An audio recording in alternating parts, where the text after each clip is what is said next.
Manuel d'Épictète par Arrien. Troisième partie.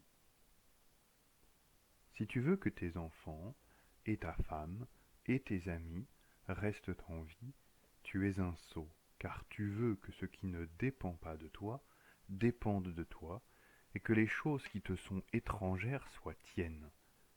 De la même manière, si tu veux que ton esclave ne commette pas de faute, tu es un fou, car tu veux que le mal moral ne soit pas mal moral, mais quelque chose d'autre. Mais si tu veux, ayant un désir, ne pas le manquer, tu le peux. Exerce-toi donc dans les choses dont tu es capable.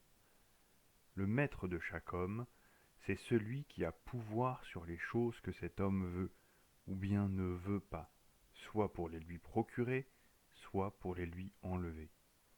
Quiconque veut être libre ne doit ni vouloir ni refuser quoi que ce soit des choses qui dépendent des autres, sinon il est nécessaire qu'il soit esclave. Souviens-toi que tu dois te comporter comme si tu participais à un banquet. Le plat qui circule est arrivé jusqu'à toi, et tendant la main, serre-toi avec modération. Il repart, ne le retiens pas. Il ne vient pas encore, ne projette pas au loin ton désir, mais attends jusqu'à ce qu'il arrive à toi. Fais de même pour les enfants, pour la femme, pour les magistratures, pour la richesse, et un jour, tu seras un digne convive des dieux. Mais si des choses qui te sont présentées tu ne prends rien, mais que tu les méprises, alors tu ne seras pas seulement le convive des dieux, mais leur collègue, car en agissant ainsi, Diogène, Héraclite et leurs semblables ont été à juste titre des hommes divins, et à juste titre aussi appelés de ce nom. Quand tu vois quelqu'un qui est dans la douleur verser des larmes parce que son fils s'est expatrié ou parce qu'il a lui-même perdu tous ses biens, fais bien attention de n'être pas toi-même entraîné par la représentation selon laquelle il serait plongé dans des maux extérieurs. Mais tout de suite, aie ceci présent à l'esprit. Ce n'est pas ce qui arrive qui afflige cet homme, car d'autres ne s'affligeraient pas de pareils événements, mais le jugement qu'il porte sur les choses qui lui arrivent. Pourtant, n'hésite pas, en parole, à compatir avec lui, et même éventuellement à l'accompagner dans ses plaintes. Mais toi, fais bien attention de ne pas gémir aussi intérieurement. Souviens-toi que tu es un acteur qui joue un rôle dans une pièce qui est telle que la veut le poète dramatique. Un rôle bref, s'il veut que ton rôle soit bref, long, s'il veut qu'il soit long, s'il veut que tu joues le rôle d'un mendiant, veille à jouer ce rôle avec talent, ou un boiteux, ou un magistrat, ou un homme ordinaire, car ce qui t'appartient c'est ceci, bien jouer le rôle qui t'a été donné, mais choisir ce rôle appartient à un autre.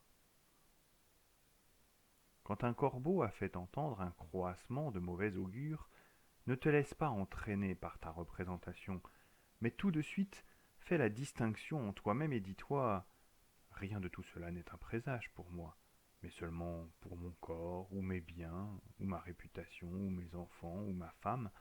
Pour moi, tous les présages sont favorables si je veux qu'ils le soient, car quel que soit l'événement qui résulte de ces présages, il dépend de moi d'en tirer profit. Tu peux être invincible si tu ne t'engages dans aucun combat dans lequel il ne dépend pas de toi d'être victorieux. S'il t'arrive de voir que quelqu'un est plus estimé que toi, ou très puissant, ou, pour d'autres raisons, jouit d'une bonne réputation, prends garde de ne pas te laisser entraîner par ta représentation en pensant qu'il est heureux. Car si la réalité du bien se trouve dans ce qui dépend de nous, il n'y a pas de place pour l'envie ou la jalousie. Et quant à toi, tu ne voudras être ni prêteur, ni prétane, ni consul, mais libre. La seule voie pour cela, le mépris des choses qui ne dépendent pas de nous. Souviens-toi que ce qui t'outrage, ce n'est ni celui qui t'injurie, ni celui qui te frappe, mais ton jugement qui te fait penser que ces gens t'outragent. Donc, quand quelqu'un t'irrite, sache que c'est ton jugement de valeur qui t'irrite.